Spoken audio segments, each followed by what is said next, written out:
this meeting to order. Please rise for a salute to the flag. I pledge allegiance to the flag of the United States of America and to the republic for which it stands, one nation, under God, indivisible, with liberty and justice for all. This meeting is convened in accordance with the provisions of the Open Public Meetings Act of New Jersey. Let the official minutes reflect that adequate notice of this meeting has been provided by publishing a notice in the Asbury Park Press on Friday, January 8th, 2021, the Press of Atlantic City and the Star Ledger, and also forwarded to the Toms River Times, Toms River Patch, and WOBM News on Wednesday, January 6th, 2021, and thereafter posting same on the Town Hall Bulletin Board for such notices and filing same with the Township Clerk pursuant to a resolution adopted by the Township Council on Tuesday, January 5th, 2021. The meeting dates have also been posted on the Township webpage. Roll call, please. Councilwoman Yurick. Here. Councilman Kopp. Here. Councilman Lotano. Here. Councilman Roderick. Here. Councilman Turnbach. Here. Council Vice President Maruka. Present. Council President Gagan. Here. First item, the approval of minutes, February 23rd of 2021. Move the minutes. Second. Motion was made by Councilwoman Yurick, seconded by Councilman Turnbach. Councilwoman Yurick. Yes. Councilman Turnbach. Yes. Councilman Kopp. Yes. Councilman Lotano. Yes. Councilman Roderick. Yes. Council Vice President Maruka. Yes. Council President Gagan. Yes. Next, for our honoring resolutions and presentations, tonight we are bringing awareness to Gambling Awareness Month and the retirement of Captain Sean O'Keefe from the Toms River Police Department. Move the honoring resolutions and presentations. Second. Motion was made by Councilwoman Yurick, second by Councilman Lotano. Councilwoman Yurick. Yes. Councilman Lotano. Yes. Councilman Kopp. Yes. Councilman Roderick. Yes. Councilman Turnbach. Yes. Council Vice President Maruka. Yes. Council President Gagan. Yes. Council, if you join me in the welcome. Chief Little, I'd like to call you up.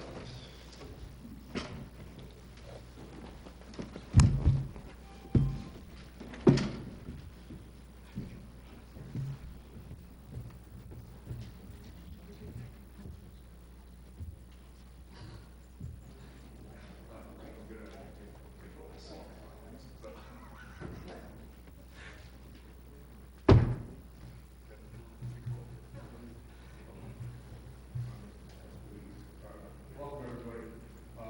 Tonight is a bittersweet night. We get to say congratulations to Captain Sean O'Keefe for his retirement. Unfortunately, we don't have to go around anymore to brighten up my day. He's been absolutely amazing.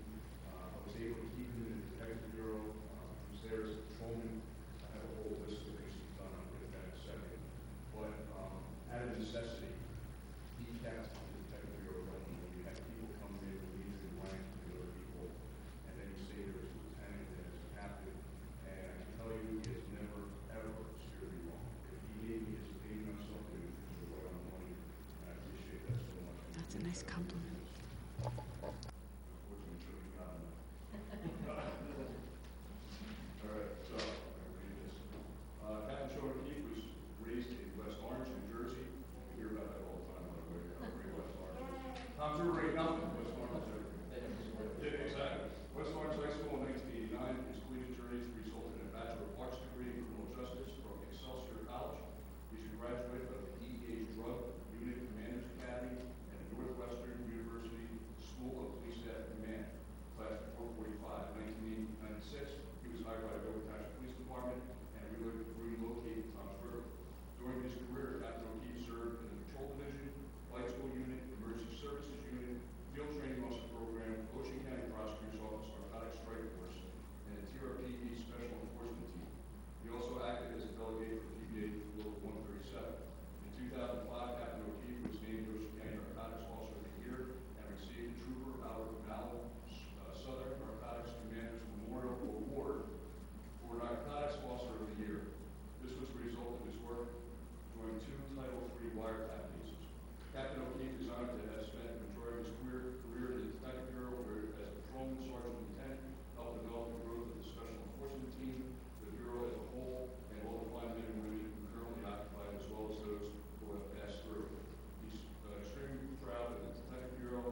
with the pandemic and being home with internet gambling.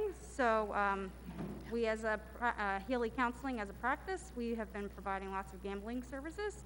So having this proclamation will help, bring awareness to all that we've done. Thank you. Well, thank you for all you do. Thank you.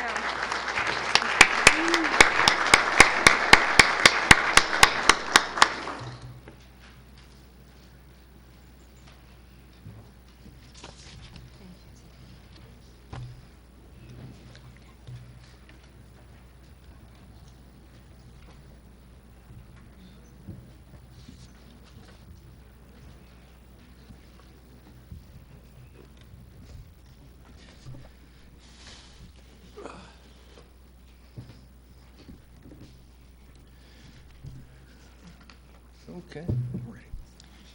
Next up on the agenda, item 7, an ordinance of the Township Council of the Township of Toms River, Ocean County, New Jersey, amending and supplementing various sections of Chapter 348, Land Use and Development Regulations, to revise regulations governing artisan distilleries and nano breweries in downtown Toms River. This is a final reading. Okay.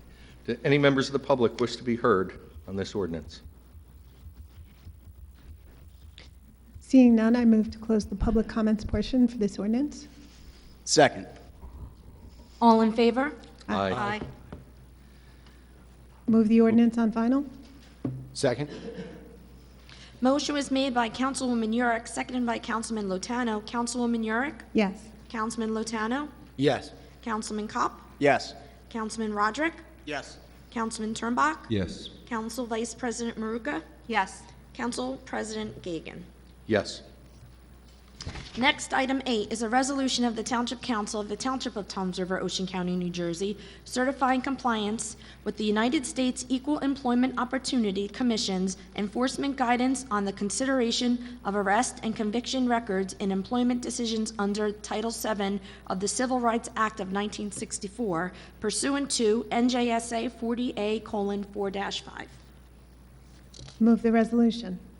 Second. Motion was made by Councilwoman Yurick, seconded by Councilman Turnbach. Councilwoman Yurick. Yes. Councilman Turnbach. Yes. Councilman Kopp. Yes. Councilman Lotano. Yes. Councilman Roderick. Yes. Council Vice President Maruka. Yes. Council President Gagan. Yes. Item 9 is the introduction of the Township 2021 municipal budget.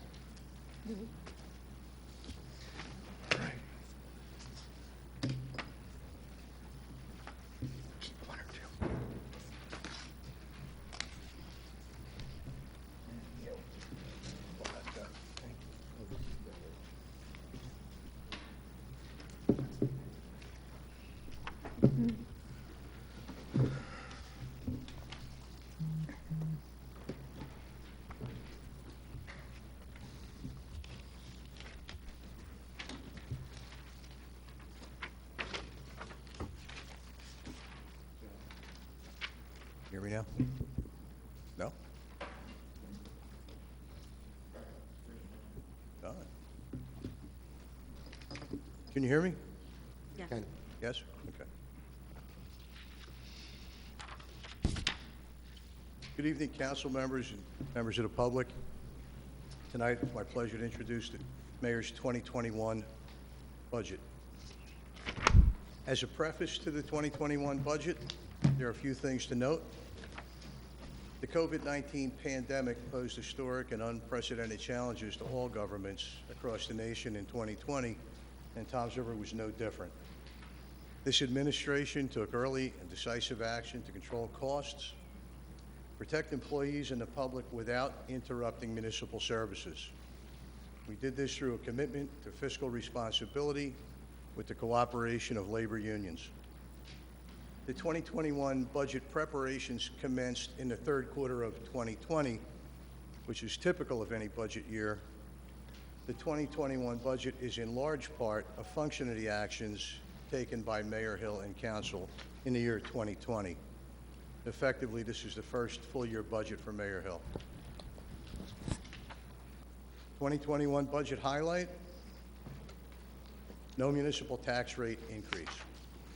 And we accomplished this without minimizing or reducing any municipal services. We've got stability. Some key budget statistics for 2021. The 2021 proposed municipal tax rate is 67.6 cents per $100 of assessed value, which is the same rate the town had in year 2020.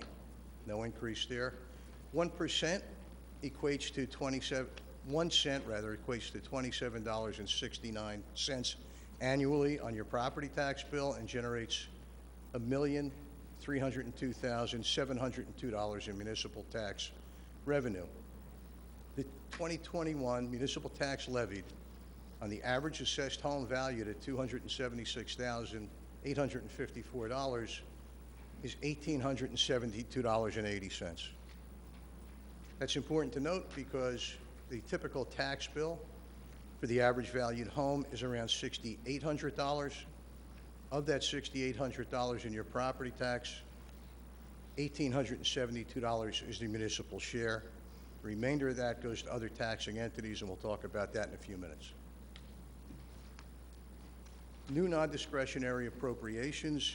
These were cost drivers to the 2021 budget that were beyond the control of this administration. And it accounts for over $2 million in mandated expenses. Essentially, these are state mandates. The first one is the total pension bill from the state of New Jersey, which increased 12.22%, or $1,094,000 over the prior year. We only learned of this in the final quarter of 2020, and this is a result of the state changing their assumption on their pension fund.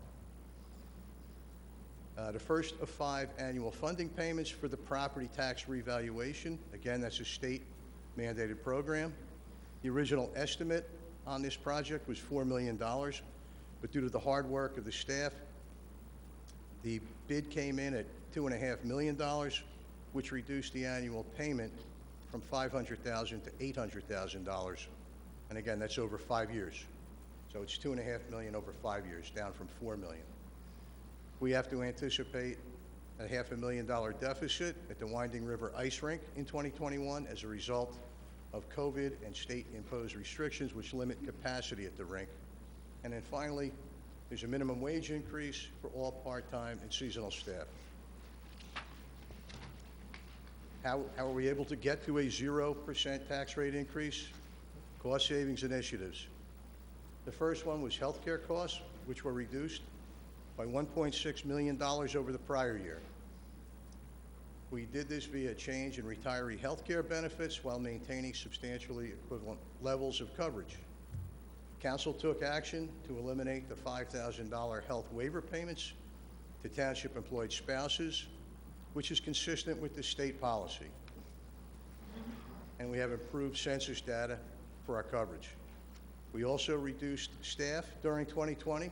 13 confidential positions were eliminated in the mayor's first year in office. And then finally, the restructuring and partial privatization of the legal department.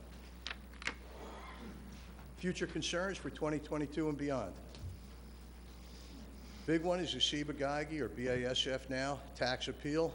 This is a pending tax appeal from 2004 and will result in a large annual payoff for the next 5 to 7 years, potentially $20 million in total. This budget mitigates the future impact with prior year tax appeal reserve funding and 2021 budget appropriation of $1 million. There's an anticipated pension increase in 2023. We will see another large increase as the state fully phases in their assumed rate of return of 7%. Minimum wage increase.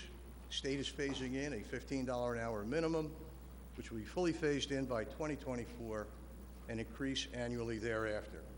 And then finally, personnel and fringe benefits, contractual annual increases, along with anticipated health insurance increases.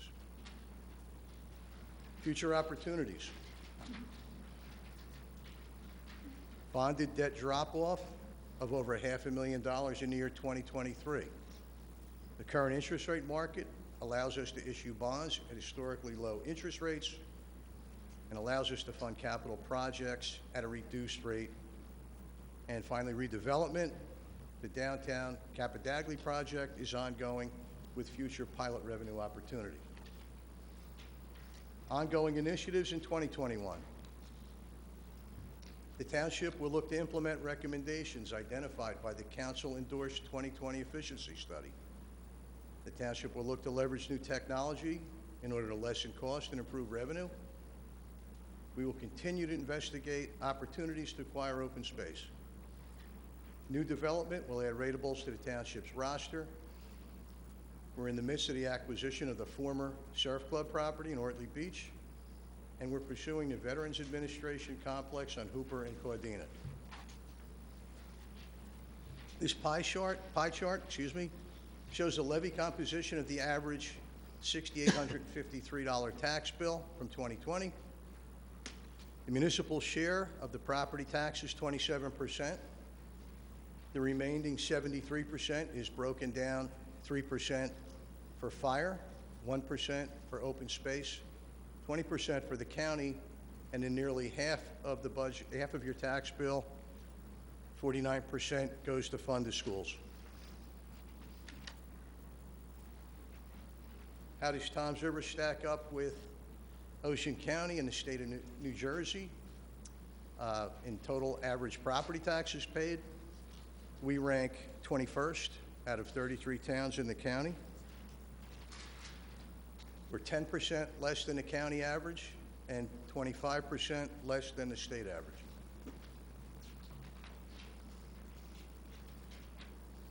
This bar chart shows how we stack up with the other towns, the four largest municipalities in Ocean County. You can see that we match up very favorably.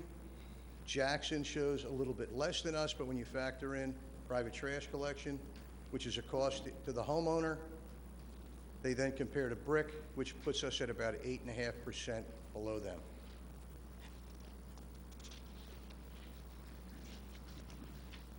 This pie chart shows the anticipated revenue. Where's the money coming from to pay all of these bills?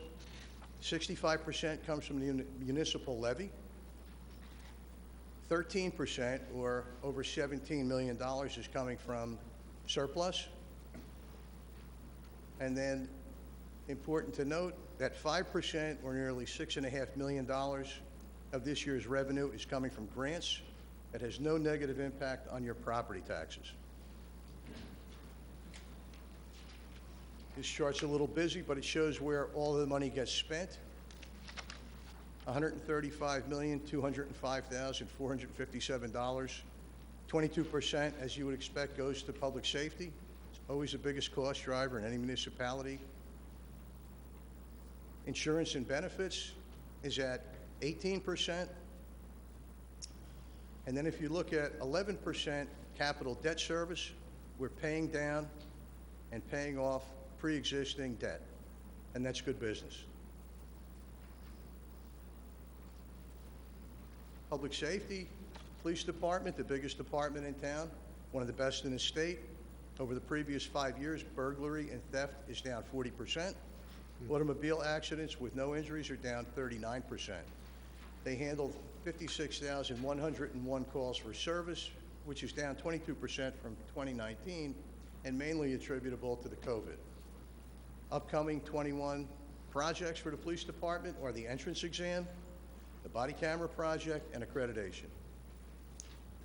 Police department also oversees the EMS program, which is a 24/7 operation. They handle 12,000 calls a year, an average of 33 per day. In 2020, they transported 380 COVID-positive patients and over 500 with COVID symptoms, and their average response time is 6 minutes, which stacks up very favorably with the national benchmark of 8 minutes. This bar chart shows the total tax value in Toms River, or the rateable base. You can see that back in 2012, prior to Sandy, the overall assessed value in Toms River was over $16 billion.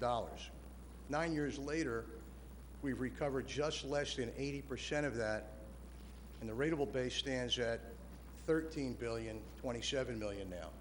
So again, it's been a long, slow, steady return to pre-Sandy values. 2021 capital projects, paving program. We anticipate 13 linear miles of roadway will be paved this year. That budget's a little over $3 million. Skate park. We have 3 street elevation projects, 6 terrace, Harbor Court, Harbor Drive and Canal Lane, Windsor Drive, Aldo Drive, and Bay Point Drive. We have pickleball courts being constructed on a barrier island.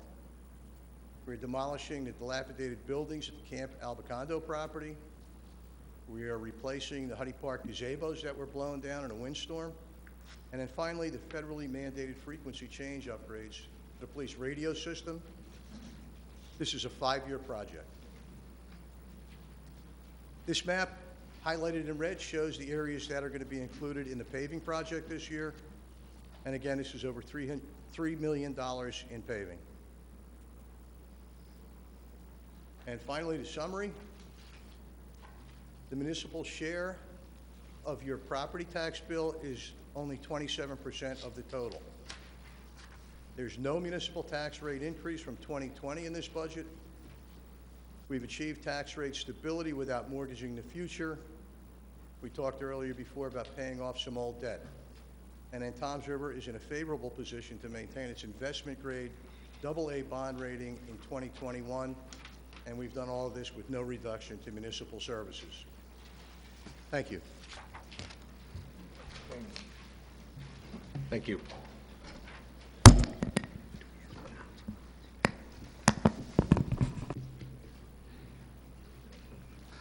So we'll just move on.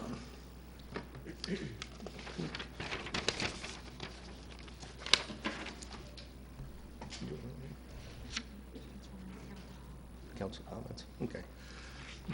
Next, we have the consent agenda. We need to make a motion. We need to Oh, I'm make a sorry. motion on the introduction, sir. Make a motion to introduce the 2021 budget. Second? Motion was made by Council Vice President Maruka, seconded by Councilwoman Yurick to introduce the 2021 municipal budget. Council Vice President Maruka. Yes. Councilwoman Yurick. Yes. Councilman Kopp. Yes. Councilman Lotano. Yes. Councilman Roderick. Yes. Councilman Turnbach. Council President Gagan. Yes. Okay, I had already flipped the page. Next, we have the consent agenda. All matters listed under item consent agenda will be enacted by one motion in the form listed below. There will be no separate discussion of these items. If discussion is desired on any item, that item will be considered separately. Does any member of the council have any item they would like discussed separately? Council President, item F, I would just, Okay, item F is in Frank. yeah. I just want to have a little discussion Any on other, that. any other member of the council have anything they wish to discuss separately? I'd like a roll call on M. A roll call on M.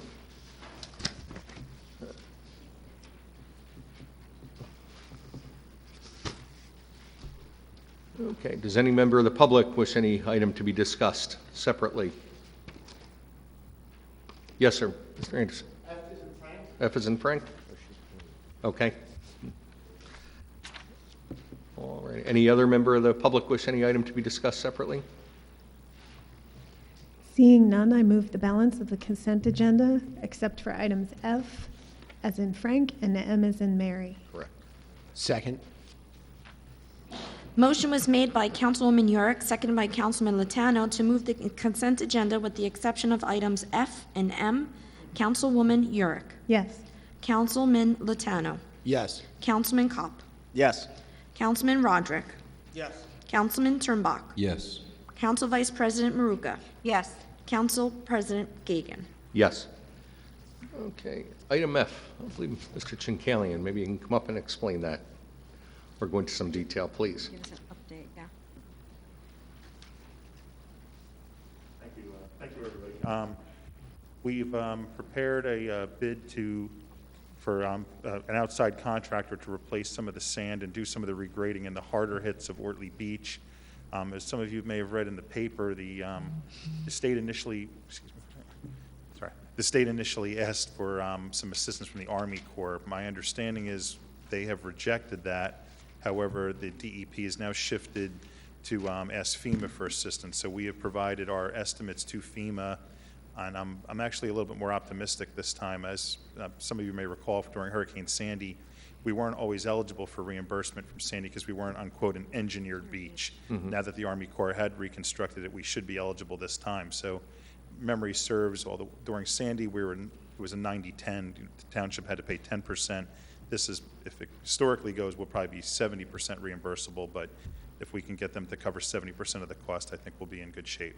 And that said, we're going to, once you act tonight, we'll put it right out on the street for award and try, provision of the contract would have it done before Memorial Day. Fantastic. Thank you. Great.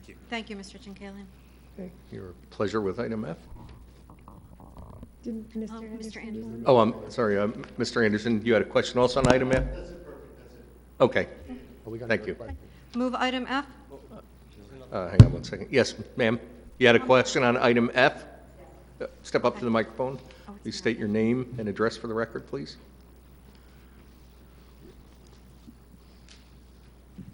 Thank you. Marianne Wallace, 2nd Avenue in Ortley Beach. I want to thank the council for having item F on the agenda because this is really probably the worst I've seen the beach since Sandy. I am concerned, though, that that the extent of the work may be beyond the town's capabilities. So I thank you, Mr. Tinkalian, for pursuing with the FEMA and the Army Corps. I would hope they would have some oversight of this, or at least be involved in some way. What I'm particularly concerned about, and this, I don't know if this can be addressed by regrading and bringing in sand, is the walkways are destroyed. Most of them are destroyed. If you stand on the beach, almost every one of them is destroyed, and they are now like 10 to 12 feet above your head. And it seems to me it's more than just putting sand there, and I'm concerned in the short run that people are going to get hurt and just going to walk right, especially if they go up there at night. So I just want to make sure that the town is, I do hope you get reimbursed for everything that you have to do with this, but I am concerned that we're not really addressing the extent of the damage. I'm really less concerned about the shortening of the beach. It's much, much smaller. That makes me also frightened for the drop-off because, seriously, the water is at the foot of where these drop-offs are. But I do believe seasonally the sand does come back, and we have, some hope for that. However, if we can get some help from FEMA or the Army Corps or anybody to get that sand back, I think that would be a tremendous asset too. It's a dangerous situation, and that's my point. I'm glad you're dealing with it, but I really do hope you're dealing with the extent and the engineering challenges of this. Yes. Go ahead, Mr. Chakalian. I didn't mean to gloss over it before, but in more detail, when I say replace the sand, we're going to put it back at the same slope that it was in that major section of Wortley. New walkovers will be constructed, a post and rail fence, all dune fence along the seaward toe will be replaced, most likely in the fall. And last time we did the volunteer plantings with dune grass, which, as you know, we can't really do in the summer because it wouldn't cape. And that's the main area in Wortley. Township staff, we've already allocated, requested about a week's worth of dozer time, as you said, and you're correct. When the sand starts coming back with the southerly winds, we're going to grade that. Buildings and Grounds is going to remove all the sand on the other walkovers that got piled up. But we do feel confident between an outside contractor, Public Works, and Buildings and Grounds all hitting it, in the April or May time period, we should be in good shape. We are relying on, again, as you said, the southerly winds to put some more sand on the beach. And I think we mentioned previously, the Army Corps does believe they're going to be back in 2022. As the mayor's pointed out, one of the things that they learned is this was the first project that they did. Then they go back and they find the hot spots, Ortley, Bayhead, so they'll probably go and pump a little extra there. The natural way the ocean currents go, they know where to hit it a little better. So hopefully they'll give us a little extra sand in those areas. But come Memorial Day, that area of the beach might be a little bit smaller, but as the sand comes back, I think we'll be in good shape. That is less my issue than the walkovers, which are badly damaged. I really feel terrible for the town. There is a tremendous amount of work to be done, and I do hope we get reimbursed for it. Can I ask one more question, please? Sure. Are you working with Bayhead or LBI at all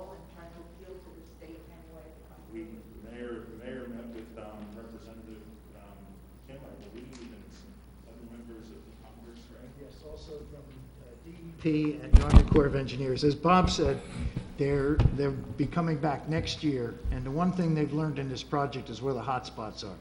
Bayhead got hit even worse than we did, so I would anticipate that they're either going to make the beaches longer in those areas so they'll be more resistant, but they won't be back this year, they'll be back next year, and we're hopeful, as Bob said, that between FEMA and NJDEP that we'll be getting some funding and some assistance.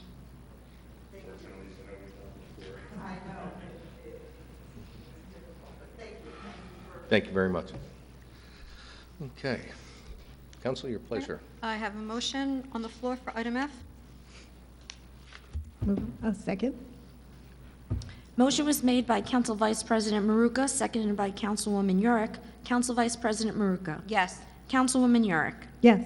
Councilman Kopp. Yes. Councilman Lotano. Yes. Councilman Roderick. Yes. Councilman Turnbach. Yes. Council President Gagan. Yes. Item M, a roll call vote was requested. Move item M. Second. Motion was made by Council Vice President Maruka, seconded by Councilwoman Yurick. Council Vice President Maruka. Yes. Councilwoman Yurick. Yes. Councilman Kopp. Yes. Councilman Lotano. Yes. Councilman Roderick. No. Councilman Turnbach. Yes. Council President Gagan. Yes. Okay. Next, we have a presentation on the results of the negotiations with the United States Department of Justice and United States of America versus Township of Toms River, given me by our attorney, Mr. Merlino, and Marcy Hamilton.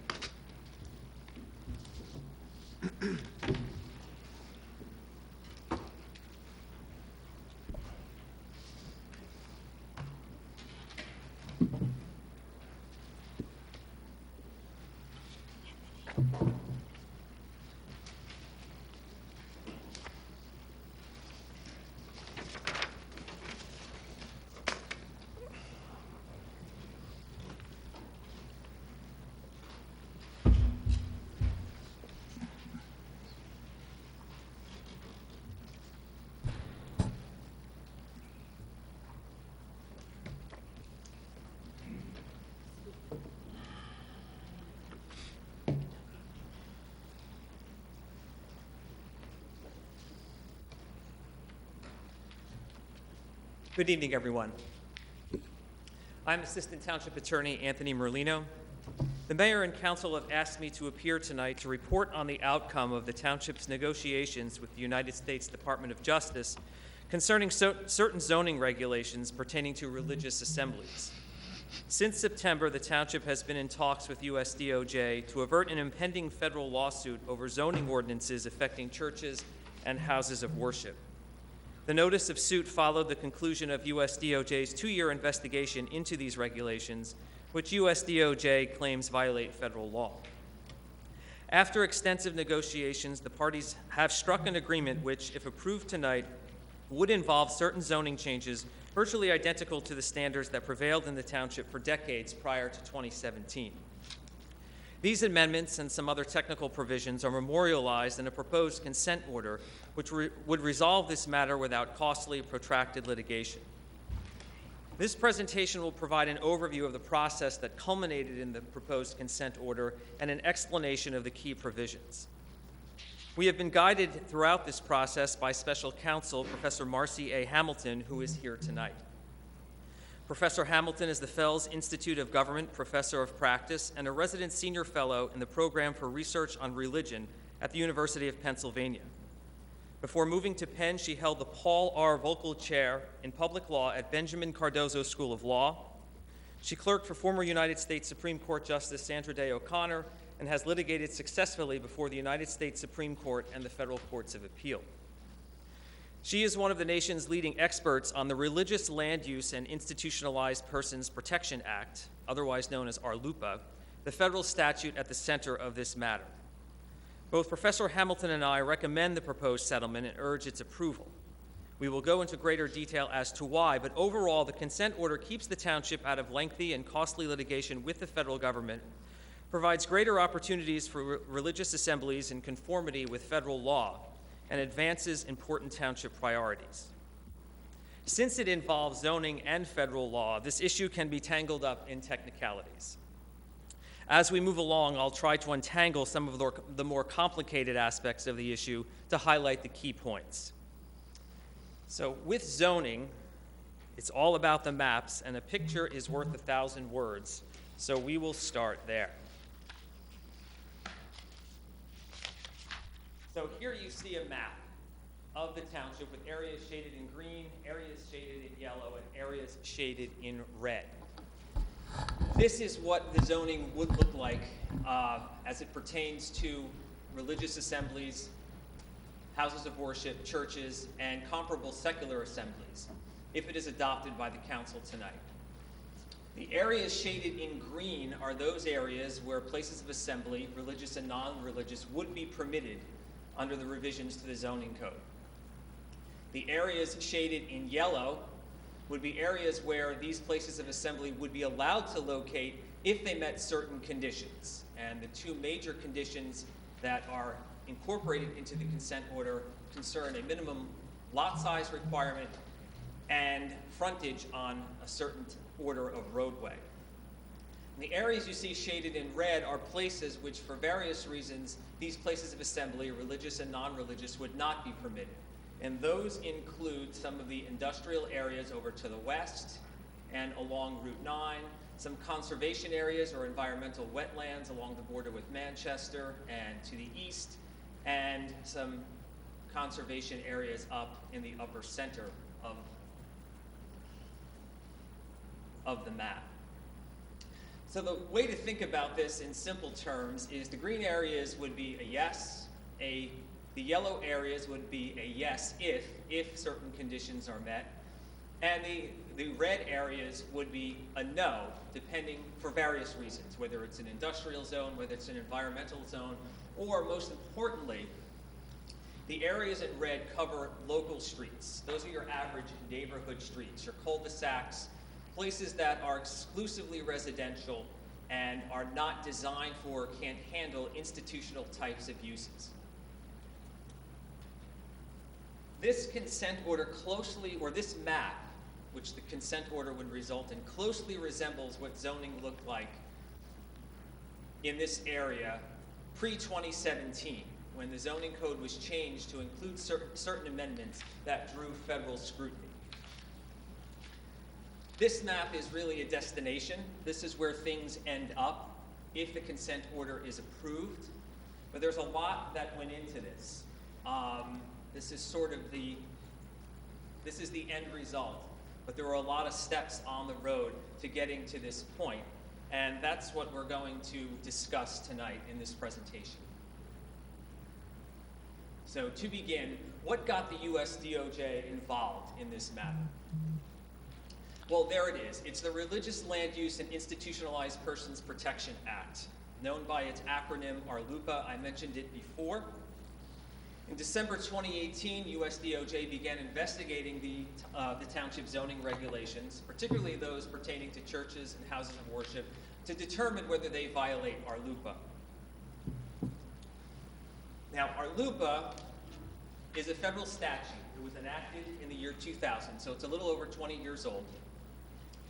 And it had overwhelming support when it was enacted. In fact, it was sponsored by the most liberal and perhaps the most conservative senator at the time. Ted Kennedy and Orrin Hatch both strongly supported this legislation.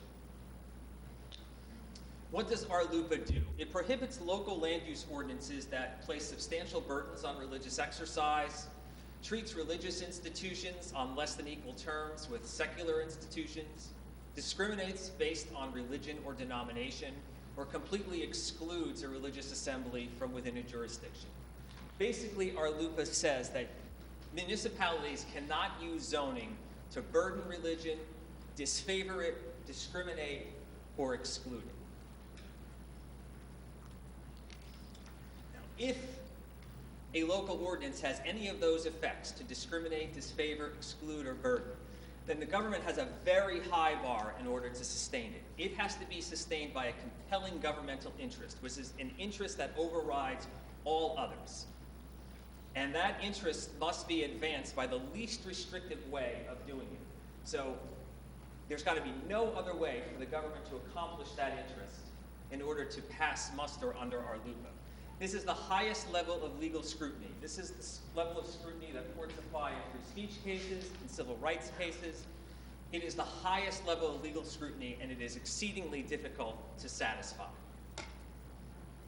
Now, our LUPA is enforceable in court, in lawsuits, by both the United States Department of Justice and private parties, usually at the same time. So very often municipalities have to defend these lawsuits on two fronts. And if a municipality is found in violation of our LUPA, there are some significant penalties. On the monetary side, there are fines and penalties, large damage awards, and what generally ends up being the most expensive is payment of the plaintiff's attorney's fees. Add those all together, and that adds up to a tax increase, because ultimately it is the local taxpayer that pays for these judgments. On the non-monetary side, a court can issue an injunction preventing enforcement of the zoning code, and it often results in judicially determined zoning, a zoning code that is written by a federal court.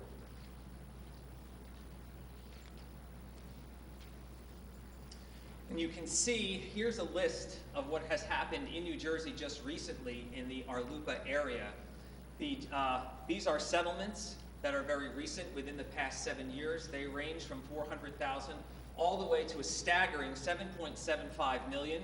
That one on the bottom was, and I believe still is, the largest Arlupa settlement in the nation. And it does no one any good unless you're the attorney that brought the case to be on this list. That is those judgments can get extremely, extremely high. And again, most of the time, the most expensive part of it is the attorney's fees. So how did we get here?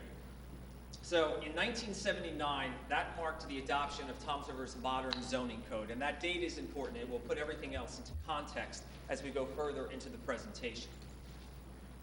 Fast forward 30 years, in 2009, houses of worship were changed from conditionally permitted to non-permitted in 3 zoning districts. It's the R400, the R800, and the rural residential.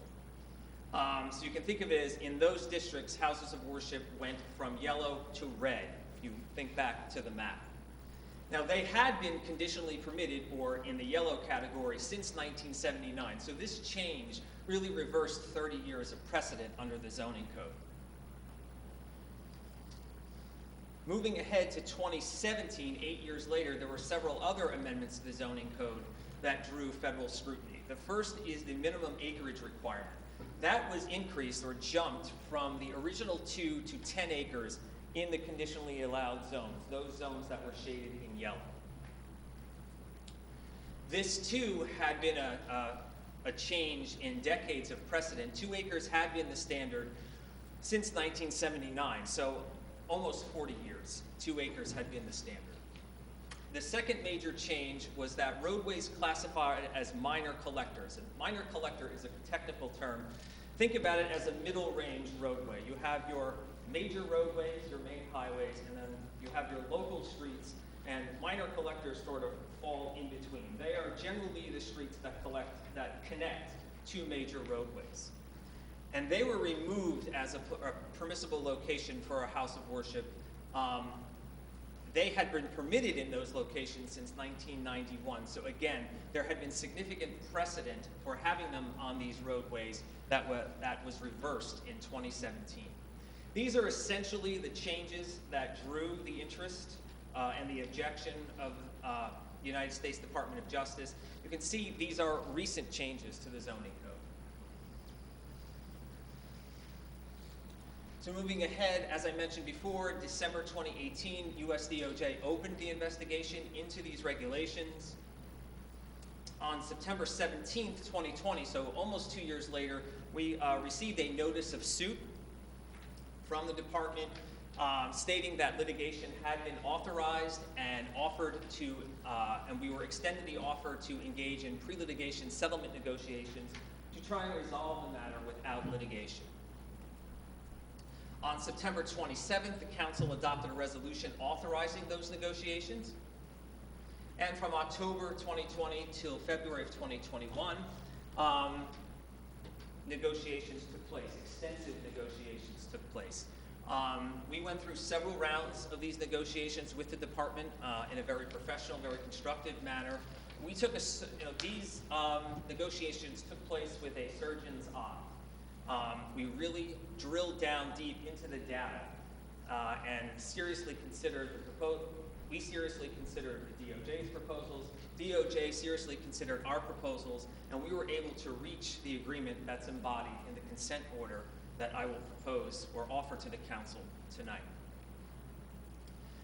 So if the consent order is adopted, what changes? Well, really not very much when you look at it historically. In 3 zones, the 3 that I mentioned before, the rural residential, the R800, and the R400, houses of worship go from non-permitted to conditionally permitted. So they go from the red category back into the yellow category. And that reinstates what had been the case from 1979 to 2009. That is actually the 2009 change is the oldest of the issues that DOJ raised with the zoning code. The other 2 are more recent. In the conditionally allowed zoning districts, the yellow shaded districts, the consent order restores the original 2-acre zoning. So the standard that had been in place from 1979 to 2017 would be reinstated. So in those conditionally allowed zoning districts or the yellow districts, to locate their house of worship would have to meet the minimum requirement of 2 acres. In addition, smaller sized houses of worship, those between 2 and 2.5 acres, would be allowed to locate on the minor collector roads. Again, those minor collectors are sort of your middle range roadways, and that restores the standard that had been in place from 1979 to 2017. And one final change, houses of worship would go from conditionally permitted, which is the yellow category, to permitted, the green category, in the highway business zones, the rural highway business and the highway business. Those are the 4 major changes. There are other technical requirements to the consent order that would probably interest only zoners, planners, and lawyers, but these are the main things that would affect the public. So what is the result if the consent order is enacted and these changes are implemented? It's basically a return to pre-2017 zoning. All of the standards or the main changes that are in the consent order all harken back to 2017. There would be specific exclusions for local streets. So the local streets are your neighborhood streets, your average residential street, cul-de-sac, places that are exclusively residential, that are designed for single-family homes and really cannot handle, because of traffic, parking, lot size, all different things, any type of institutional or assembly use. And that category of local streets would include Indian Hill Road, Shenandoah Boulevard, and Main Street. Those 3 streets are specifically identified in the consent order. There would be lot size limitations depending on the type of roadway. So a larger site, house of worship, could locate on a major roadway. Those would be the houses of worship that are above 2.5 acres. Smaller site houses of worship, between 2 and 2.5 acres, could locate on the middle order type of roadway, and none on local roadways. And I just want to point out here, we've been speaking specifically about houses of worship, but as I mentioned before, we are required under federal law to treat places of religious assembly on equal terms with places that are secular, comparable, non-religious places of assembly. And they are listed, some of them are identified in the consent order. They include funeral homes, private clubs, things like that. So when we say none on local roadways means any type of place of assembly, because a local roadway is not a place that can handle that type of use. And when these changes are implemented, those standards will have to be harmonized across the different places of assembly. We would avoid risky, lengthy, and costly litigation with the federal government. And we would not, unlike the other municipalities on the list I showed, be required to pay fines, penalties, and attorney's fees or other litigation costs to the DOJ. And here again is the map that I started with. This is what this illustrates. This is all of those changes that I outlined reduced to a map. And again, all of the yellow areas are places where houses of worship can locate on a conditionally permitted basis. That would be on the 2 acres and on the minor collector.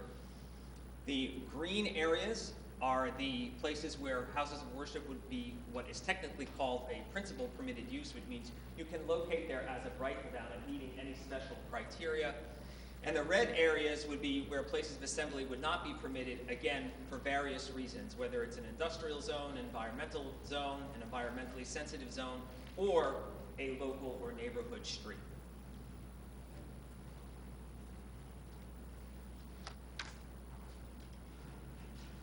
So in summary, if the consent order is approved, it would produce the following changes. Houses of worship go back to conditionally allowed in the RR, R400, and R800 as they were from 1979 to 2009. Minimum lot size in the conditionally allowed zoning districts, the 9 that are referenced in the consent order and that would be under a federal mandate, return to 2 acres as they were pre-2017. Houses of worship can locate on the minor roadways as they could pre-2017, depending on the size. And houses of worship would not be able to locate on local streets, and obviously the discussion is focusing on houses of worship, but that restriction would apply equally to all similarly situated places of assembly, whether they're religious or not. And the houses of worship would be permitted in the green areas, the rural highway business and the highway business zones. And we would save the taxpayers potentially in millions in litigation costs with the Department of Justice. With that, why agree? I will list the reasons here, and I will turn it over to Professor Hamilton to give her analysis on my hearing recommendation. So, well, the short answer to why agree, I get this thing off my head. The short answer is because the Department of Justice is right. 2017 was not Toms River's best moment. And the Department of Justice was going to come down with a hammer. And that's exactly why Attorney Merlino called me. And so essentially what we've done, and Attorney Merlino is being much too modest, there was a lot of back and forth and a lot of trying to figure out lesser answers and other answers over the course of the first 2 years, 2018 to 2020. But in the end, the Department of Justice came back after the COVID slowdown and said, okay, you've got to do something. And I have to say, I was very, very pleased. I've been in many of these negotiations.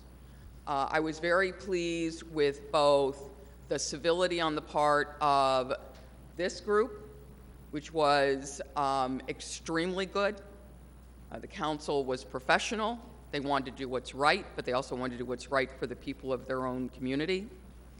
And at the same time, the Department of Justice. They really were not looking, if they didn't have to come after Toms River. And one of the reasons for that is that we made a very strong case that Toms River has been accommodating to religious liberty repeatedly. And the Department of Justice agreed to include that fact in the consent decree. Too often when these RLUIPA disputes occur, there is discord and there is breakage of community bonds. That's not happening in Toms River, in part because of the way in which this was handled by the local government, by your really one of the best town attorneys I've ever worked with, Anthony Merlino. But Why did we agree? Because there was an answer that could solve the problem without radically altering the experience of Toms River. So if you take all of this together, essentially where we've landed is 2016. The Toms River flourished from 1979 right up until these changes were made more recently. And it's pretty clear that these changes will not be felt in a way that's either discriminatory or that's going to undermine the neighborhoods of the community. And that's usually the two things you have to worry about the most. So I 100% endorse this agreement. I would really like, I know that they're watching, I'd like to thank the Department of Justice for their rational and their very professional demeanors. I'd like to thank the town council. They just wanted to do what's right. And it's been a pleasure to work with them, and I do hope the consent order will be agreed upon tonight. Thanks.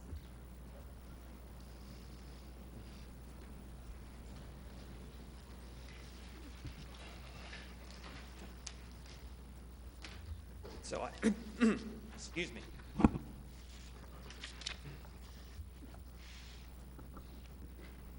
So I have prepared a resolution for the council's consideration to be introduced from the floor tonight, a resolution approving the consent order.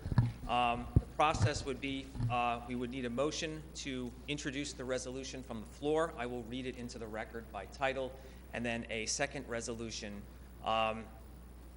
to either an up or down vote on the consent order.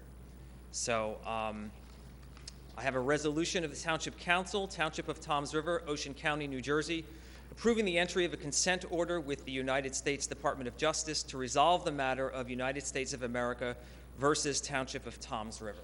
And I would request the council a motion to introduce the resolution. I move to introduce the resolution from the floor. And I second that motion. All in favor? Aye. And we would need a second resolution. Excuse me, Voting on the are substance. we voting by, That'll be the second when the resolution's introduced. Roll call vote comes next. Yeah, so I would like to make a motion to pass the consent order. Second. Motion was made by Councilman Lotano, second by Councilman Turnbach. Councilman Lotano. By agreeing to this consent order, we are not only coming into compliance with federal law, but at the same time, we are protecting the general welfare of all of our citizens. I vote yes. Councilman Turnbach. I want to thank Professor Hamilton and Anthony Merlino for all the work that went into this. There's a lot of dedication, a lot of work, a lot of back and forth with the Department of Justice, and I vote yes. Councilwoman Yurick. Yes. Councilman Kopp. yes? Councilman Roderick. No. Council Vice President Maruka. I too want to thank Anthony for all his time and effort in this, his diligence, and getting everything together into this order, and also for the guidance from Professor Hamilton. As she said, she's been through quite a few of these, and this one seemed to, we got it right, I feel, for Toms River, and I vote yes.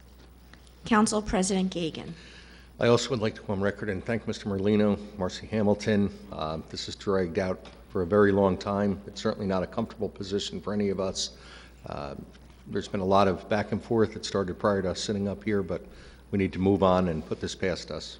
I vote yes. Thank you. Next up, we have the reports. Second. Move the report. Motion was made by Councilwoman Yurick, second by Councilman Turnbach. Councilwoman Yurick. Yes. Councilman Turnbach. Yes. Councilman Cobb. Yes. Councilman Lotano. Yes. Councilman Roderick. Yes. Council Vice President Maruka. Yes. Council President Gagan. Yes.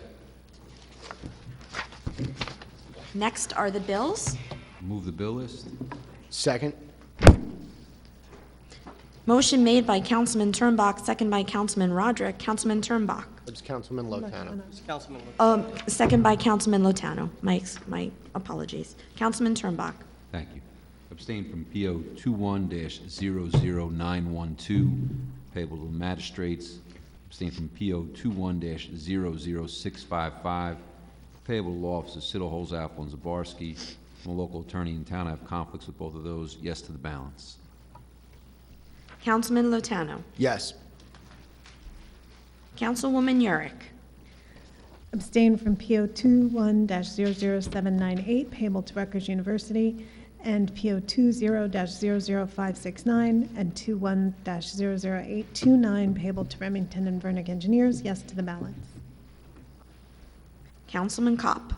I need to abstain from the following bills payable to Owen and Little, which are 21-00633, 21-00634, 21-00635, and 21-00943. Also a bill to Sword and First Aid, which is 20-06658. As I'm a member there, yes to the balance.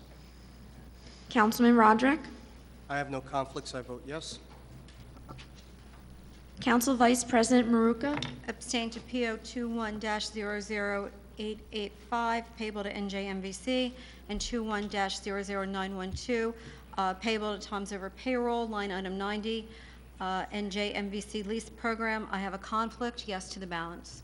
And Council President Gagan. I just have a conflict with one bill to Silverton First Aid Squad, purchase order 20-06658. Yes to the remainder. Next, we have elected officials' comments. Yeah. Councilman Roderick. First, I'd like to say I believe it was very disingenuous to list this presentation on the agenda as the United States versus the Township of Toms River. No such lawsuit was ever filed, and we're not currently being sued. The public deserves the truth, and the public deserves a more accurate, lengthy timeline. On March 26, the Department of Justice closed its religious land use investigation into Toms River as it related to the Shabbat on Church Road. The investigation was closed. 3 months later, Mayor Hill, Councilman Turbach, and Township Attorney Merlino took it upon themselves to set up a meeting with the Department of Justice on July 24th of 2018. I know Mr. Merlino concentrated on December, but officials from this township took it upon themselves to go up there, and they asked the DOJ to further review the township's land use. This is prior to hiring Marcy Hamilton. If you were being audited by the IRS, you wouldn't go back after being absolved and ask them to take a closer look at your taxes, that's for sure. Then in May of 2019, during the mayoral primary, I made it public that Mayor Hill had a plan to reduce the acreage requirement for houses of worship, and that he supported, and that he, and the support he was receiving for those who wanted to see those changes. Mayor Hill denied that and said he would fight to protect the 10-acre rule. Then during the general election on September 17th of 2019, changes to the 10-acre rule appeared on Mayor Hill's land use agenda. It called for a reduction to go down to just 2 acres. Mayor Hill said he was blindsided and again promised he would fight to protect the 10-acre rule for houses of worship. But Councilwoman Yurick, who was a fellow member of the Land Use Committee, said Mayor Hill was a liar and had been working to make these changes. Immediately after being sworn in back in January of 2020, Mayor Hill began lobbying the new council to support his plan to reduce the 10-acre requirement down to just 2 acres. I wouldn't go along with him then. I didn't go along with him tonight. And Mayor Hill has tried to silence me several times, but I'm still speaking out. The mayor has been pushing to make these changes since 2018, and there is no Department of Justice lawsuit. There is no United States against Toms River Township, and Councilman Yurick was right. Mayor Hill lied, and he's lying again tonight. Run. And finally, the truth has come out. Okay. Would you like to fact-check that, Mr. Merlino? Yeah, as far as there being no caption, United States of America versus Township of Toms River, I have a copy of the consent order right here, and that's the exact caption. That's the way it was presented to me. That's the way it was sent. Okay, so there is. Did you meet? Okay, no, excuse me. I'm speaking now. I'm speaking now. Okay. No, it's not your time, that's not your Councilman time to Roderick. speak. Can you It's be fine quiet, to please, speak. for You once? just misrepresented that there was no caption, United States of America versus Township of Toms River. If you had read the notice of suit, you would have realized, or you would have learned, that the DOJ said either You can engage in settlement negotiations, or we're going to file suit. So I don't know, whether we do it the day before they file suit or the day after. You know what the difference that makes? Millions of dollars. So, Did you go up there in You June? you had a chance to speak. Thank you very much. Councilman Cobb, your comments? Well, yeah, I'm not going to comment on Councilman Roderick's. But tonight we introduced the township budget. I don't think it comes as a shock with anybody that we have an issue locally, nationally regarding out-of-control spending. I mean, we're seeing the issue come this week. One thing, running with Mayor Hill, he put in place, he says, we are going to control spending. That's one thing we're going to get under control in Toms River. Being sworn in January of 2020, Mayor Hill put in, right in everybody's front view, that we need to control the spending. And he brought it to the department heads, he brought it to Councilwoman Maruka, Councilman Latano, that are on the Finance Committee to control the spending. And last year, we had issues regarding COVID. There was multiple different issues, and even in a year like that, we can still have a 0% increase. And I just want to thank Mayor Hill. I want to thank this council. It was a bipartisan effort that we have now started to control the spending. It's not the end, but in a year that was a very, very challenging year, we were able to show growth and untangle a mess that we currently walked into. And I want to thank everybody for their hard work and hard effort. Thank you, Council President. Councilman Turnback. Thank you, Council President.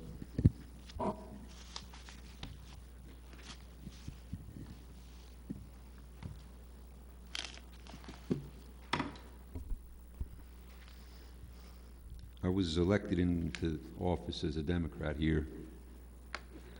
Tonight, I didn't have really plans to comment on the zoning, but I feel it necessary now. Mayor Maurice Hill is a great man. Goes to work every day for this town and cares about everybody in this town. He's someone that if you watch, you can learn a lot of wonderful traits from, not only from family, but about care for the community. I've been working in food distribution. We're going to go on 52 weeks on March 19th. I stand next to Mayor Hill every week handing out food. I load his truck up afterwards when he goes to St. Luke's, where he's going to bring food to that food pantry. And Councilman Roderick, you're the only council member that's never been to the food distribution in 52 weeks, and I'm sorry to even have to say that. The only person. This wasn't a plan of Mayor Hill's, some grand scheme. He's not a liar. You go up to the Attorney General's office, the first thing they're going to tell you is they can't give you legal advice.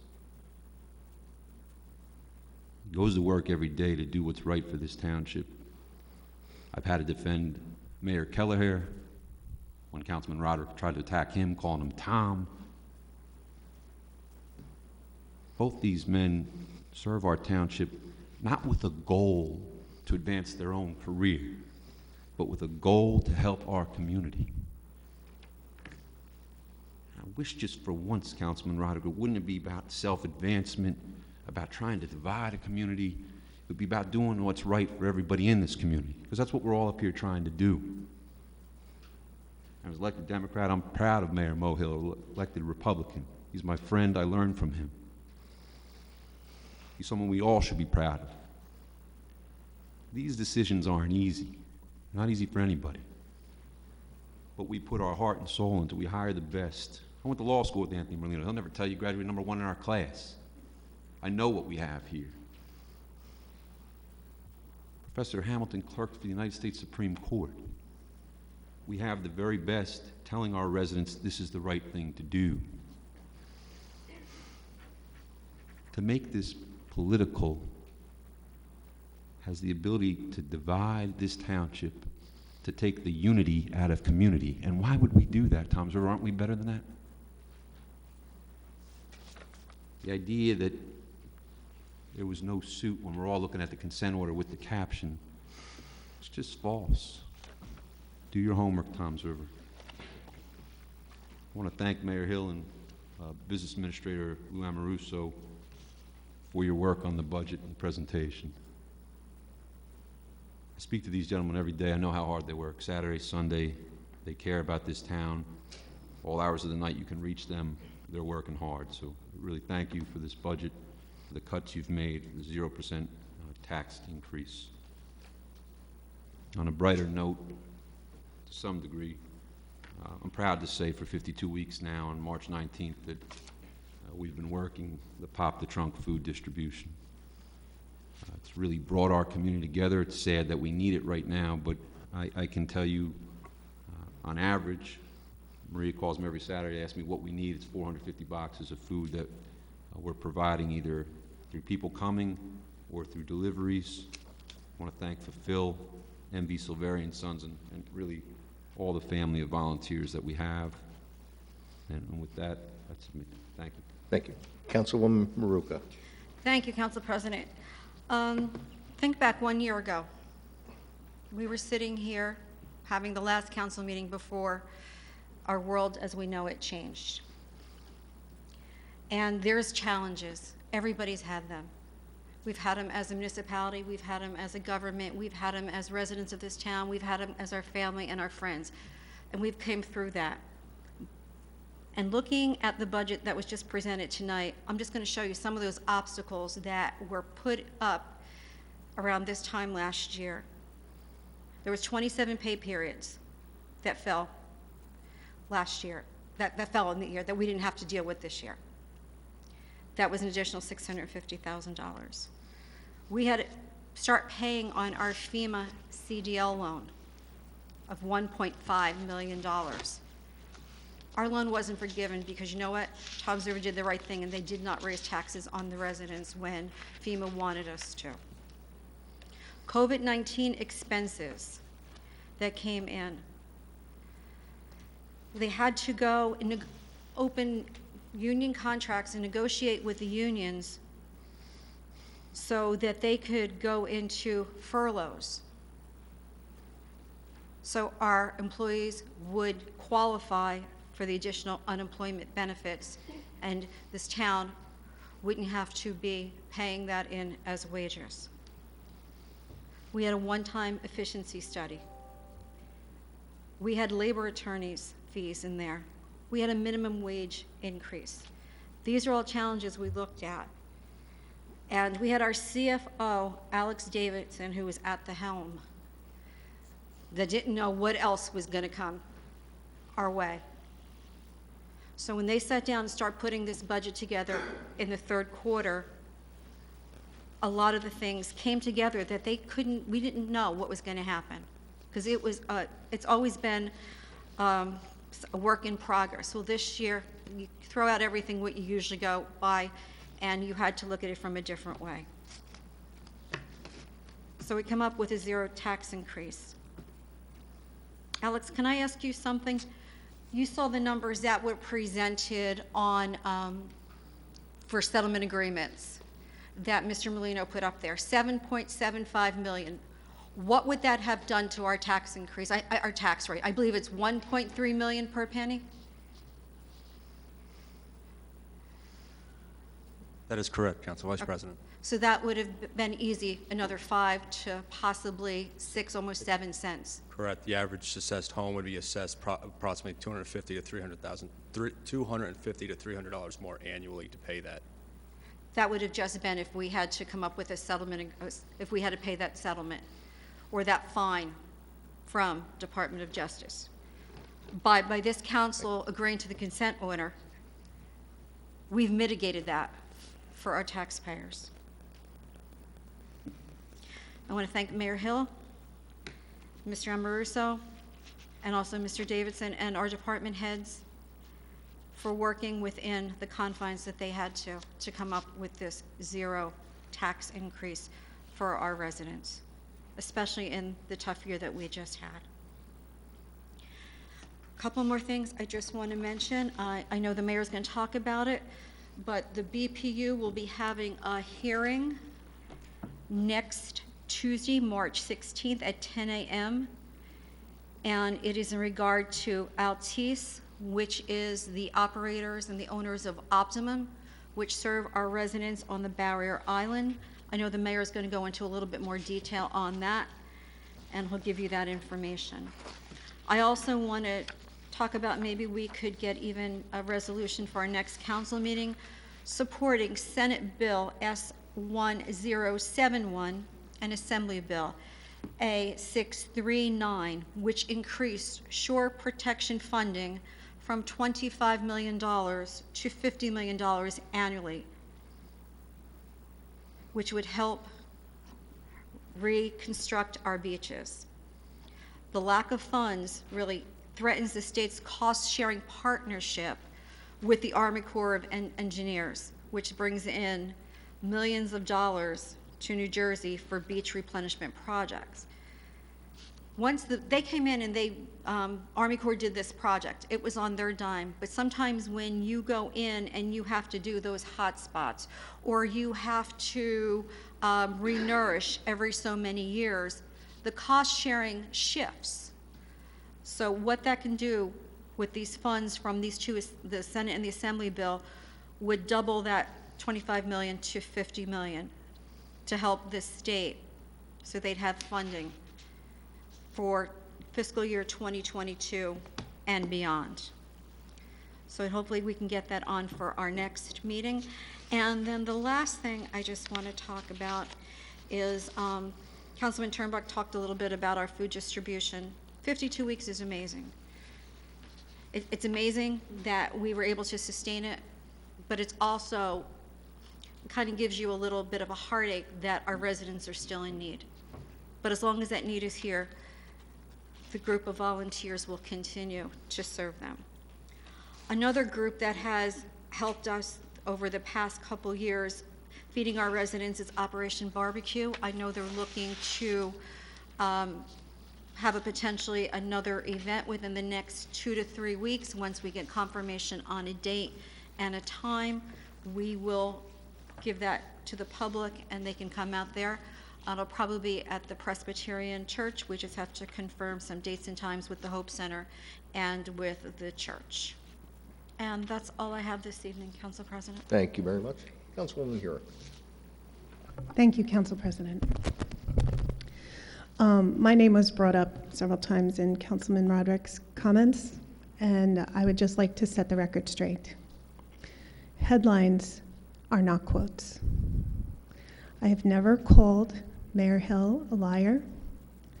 I would never call Mayor Hill a liar. I hold him in the highest regard.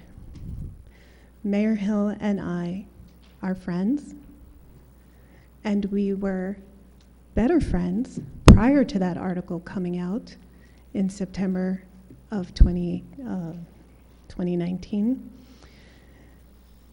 And I cringed when I saw those headlines, because I know that Mayor Hill's integrity, which is true and strong, is very important to him, as mine is to me.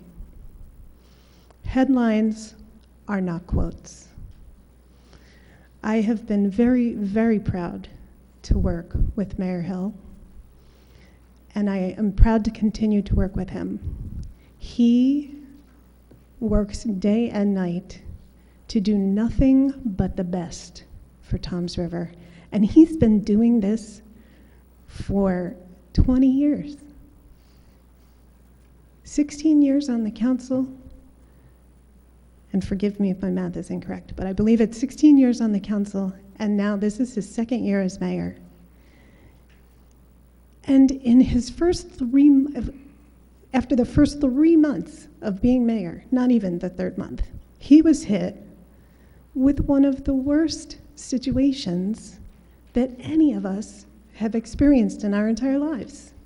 Having to lead a township during a time of such crisis as a global pandemic. And he's done an exemplary job. Not only has he been able to help the township sustain services, but we've been able to help those in need. We've been able to keep the budget under control. I mean, the things that he's done in his first year are really impressive. And as everyone up here has said, it doesn't matter what party you're in. It matters that you work together, for the betterment of the township. There's no grand conspiracy anywhere. There's no, sneaking, lying. There's none of that. I mean, other than the falsehoods presented by Councilman Roderick, that's the only lying going around here.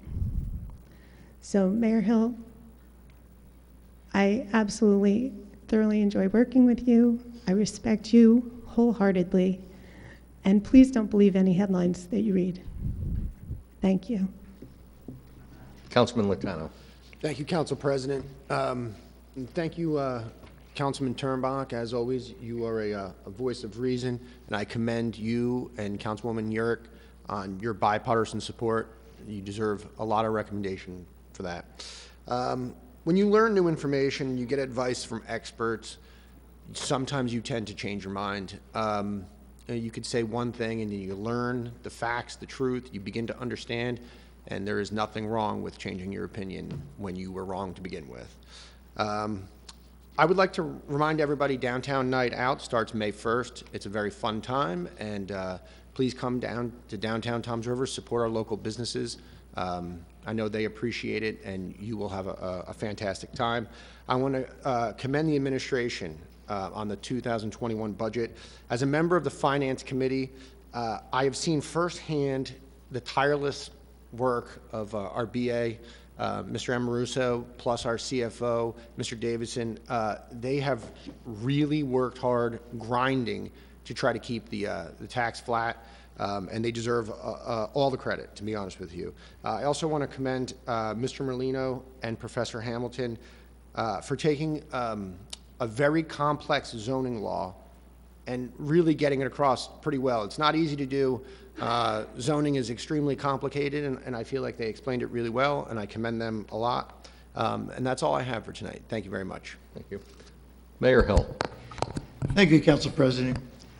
Just want to speak a little bit about the BPU hearing. We found out about this the beginning part of the week. The drop dead date to sign up was last Friday. However, we were able to get on the record with BPU. We're joining with Lavalette, Seaside Heights, Seaside Park, and Jackson to improve cable and internet service. As Maria said, it's Optimum, which is owned by Altice, which I think is a foreign country. Is it a foreign company, Altice? But their service on the Barrier Island has been not up to where it should be, so we wanted to make sure that we could represent our residents in the Ortley Beach section and the North Beaches in this issue. So I've spoken to Maria. We're going to get in and become participant in this hearing with the BPU on the 16th of March, and hopefully we'll be able to arrive at a better service provider for our residents on the Barrier Island. I want to thank the council for their comments tonight. Thank you, Terrence. Thank you, Lori. And thank you, Anthony and Professor Hamilton, for the presentation tonight and the work you've done with this. I think it's the prudent decision to be made by the township rather than face a lawsuit, which would have been costly. And our chances of winning that were slim. We were guided by our council and Professor Hamilton, who's done a number of these cases. So again, I want to thank the council for moving forward on that. I'd also like to take this opportunity to thank Alex Davison, our CFO, Business Administrator Lou Amoruso, all our department heads, division managers, not only for this budget, but for all the work they did last year during COVID. That set us up for this budget. Without their hard work, when we were faced with costs and containing costs and reducing costs, without their hard work and effort, and all of our employees, to be honest, some were working split sessions. We had A and B teams so that if somebody developed COVID, we'd have to shut down a department in total. It meant a lot of extra work for the people who were in the office. and I appreciate it. And I go around every day and I thank them all for their efforts. This budget, I think, came in with a zero increase, and with all that we faced last year, I think it's remarkable we were able to pull it off. And again, that goes to our CFO, to our business administrator, all our department heads, division managers, and all of our staff here at Town Hall. They don't always get the credit for what they do, and I will tell you they work very hard, and a lot of times they had to put in some extra time on their own on weekends to make it go. But we did a great job. We didn't have to shut down at all. We kept operations going. We provided services, and I'm very proud of this town, and I'm proud to be the mayor of this town. And it's an honor to serve with everybody here on the council and to serve you as our citizens. So thank you for the opportunity. Thank you, Mayor Hill. Lastly, I have to pretty much repeat what everybody else said. Thank you, Mr. Davidson, Mr. Amoruso, the department heads, division managers, and the employees themselves. All your hard, dedicated work, a lot of times it doesn't go recognized. And on behalf of the council, I'd like to thank you. Thank you all. It is a pleasure to work up here in a bipartisan support. I think we've gotten a lot of good things done. There's a lot of disagreements that take place outside of this room. We probably each spend a lot of time in different meetings, teams meetings, at least when some of us show up. That's where these tough decisions are made. The budget, zero tax increase, it speaks of credit volume to you as our employees, and the taxpayers certainly are happy because of that. I can only hope our other taxing authorities can find it in their heart to do the same thing. On that note, I'd like to open it up for public comment. Any members of the public wish to be heard? Excuse me, Council President, before you open up to public comment, can I just ask Mr. Amoruso if we can get this public notice for the hearing on the website, because they are taking comments through Word documents and everything else, so the public, there's a link over there. I can get it for you, so the public can sign on to the webinar, or also they can submit comments to the BPU. Oh, yes, Council Vice President, certainly. Thank you. All righty, thank you. Okay, any members of the public wish to be heard? Any members of the public? Yes, ma'am. You on here. Come on up for the record. Please state your name and address. Eleanor Hannum, 7 Evergreen Court, Jackson, New Jersey. I'm here today as a lifelong resident of Ocean County and a lifelong resident of Jackson. I came here to hear your settlement because, as you know, Jackson is embroiled in such a lawsuit. I am the president of CUPON, Citizens United to Protect Our Neighborhoods, for Manchester and Jackson. We work with all residents on land use issues if they feel it violates or takes away their peaceful enjoyment of their property, or it violates any of our township laws. But the main reason why I'm here is to support Toms River and the hard work Professor Hamilton, Mr. Merlino, has done for this municipality and its residents. I applaud you for approving that settlement opportunity. I see this as a fair and equitable solution for all residents, because at the end of the day, all any one of us wish to have is peaceful enjoyment of our homes and to thrive with our families and friends with mutual respect for our neighbors. So I applaud you for accepting that. But I have to end with a note. Mr. Roderick, I have no idea who you are. I do applaud you, Mayor Hill, for working so diligently, and it has been noted in the press. But Mr. Roderick, all I have to say to you is to look to your northwest. You will find a town that is embroiled in such a lawsuit that almost hit your town, and to pay the money to have Professor Hamilton, in which Jackson did have. And I wish we had an administration that had, I don't want to say the wrong word, but had the guts to keep her on instead of not accepting her expertise. But look to your northwest, and you'll see the township of Jackson, and you'll see the residents, and you have no idea what that is doing to our town. Our town is split and it is divided. Thank you. Thank you very much. Okay. Any other member of the public wish to be heard? Yes, ma'am.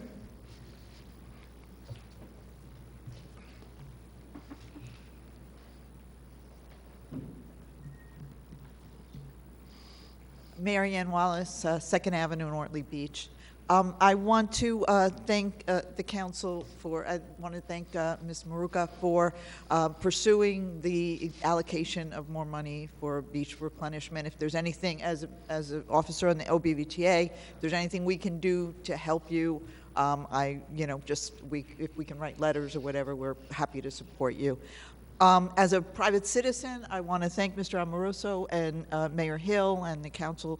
This is a good budget, and I really appreciate the effort. I know this has been an incredibly difficult year for everybody, but certainly a municipality. I know you've gone above and beyond, so thank you very much for that. And Mayor Hill, I also want to say, as a private citizen, thank you for pursuing the cable issue. I think there's a lot of people who will really appreciate if we can get some better service out of these companies. Thank you. Thanks. Thank you. Okay. Any other member of the public wish to be heard? Yes, sir.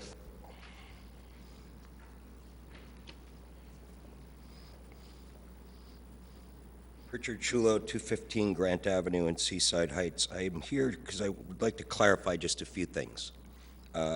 First and foremost importance, I think, Mr. Merlino, you made the point, but I think it really needs to be emphasized. I'm looking at a copy of a letter from the Department of Justice dated September the 17th.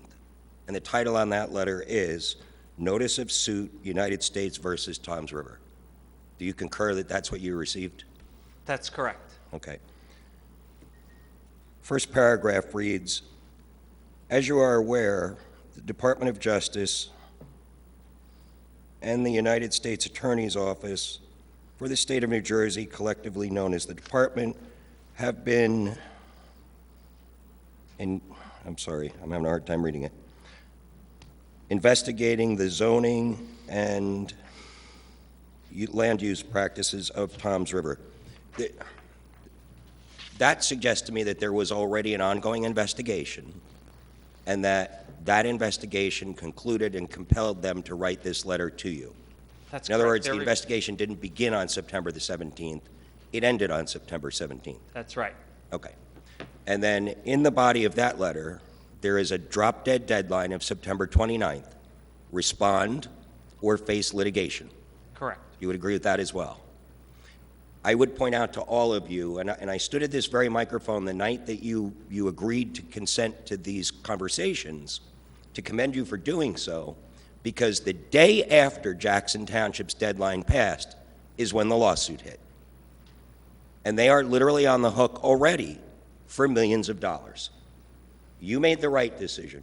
Those who didn't support this made the wrong decision.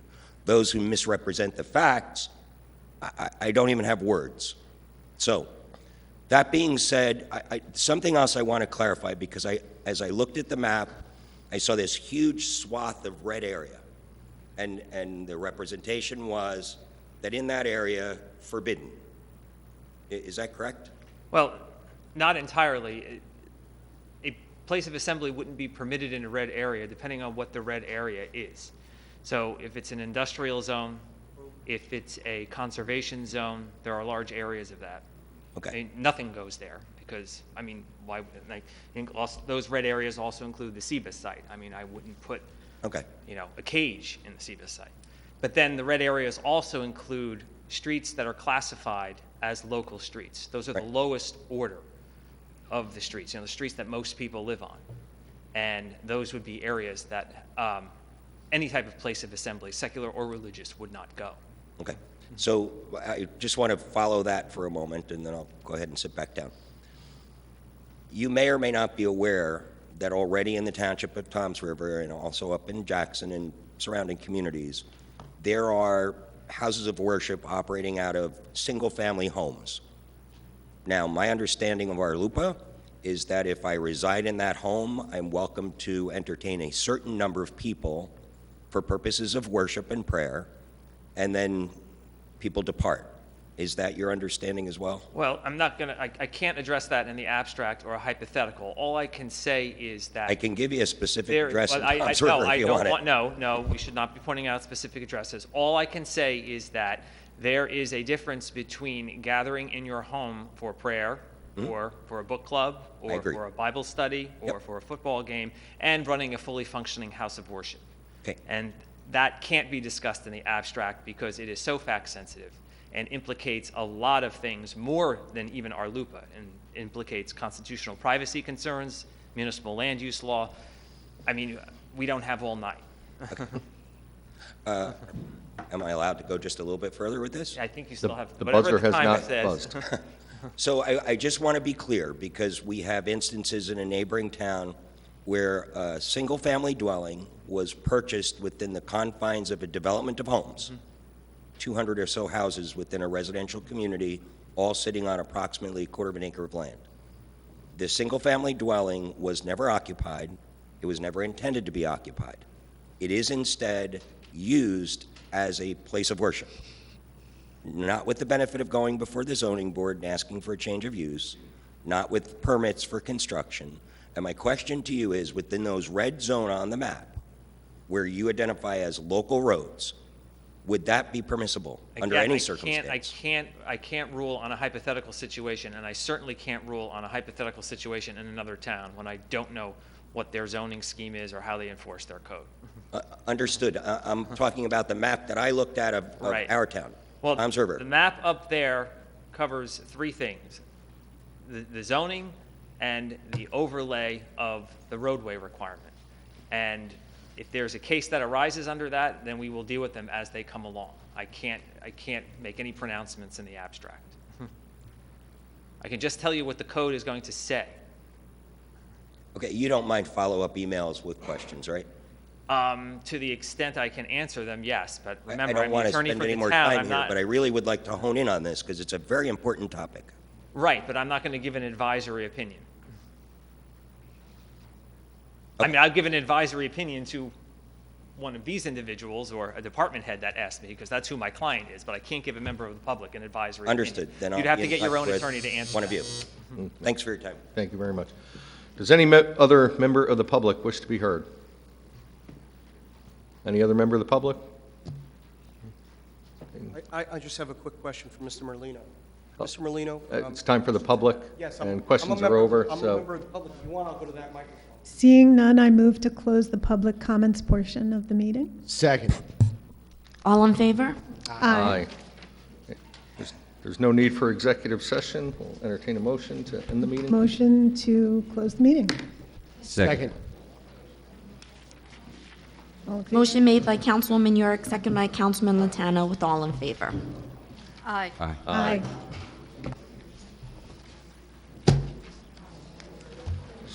So fed up with me.